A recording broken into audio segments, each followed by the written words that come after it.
हो, बजरिया में आई हो, तोहरा अदा पे गाँव के दिलवा घबराई हो। लहंगा लहराई हो, बजरिया में आई हो, तोहरा अदा पे गाँव के दिलवा घबराई हो।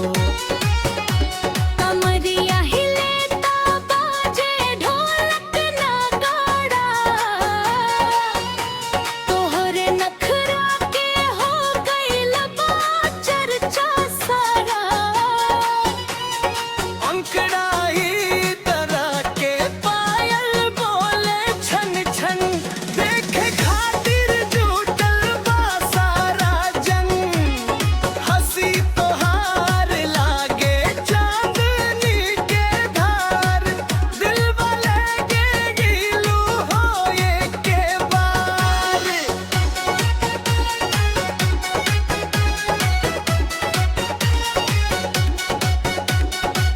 रंग बिरंगा चुनरिया उड़ेला हवा में, तोहरे नाम गूंजे हर एक द्वार पे।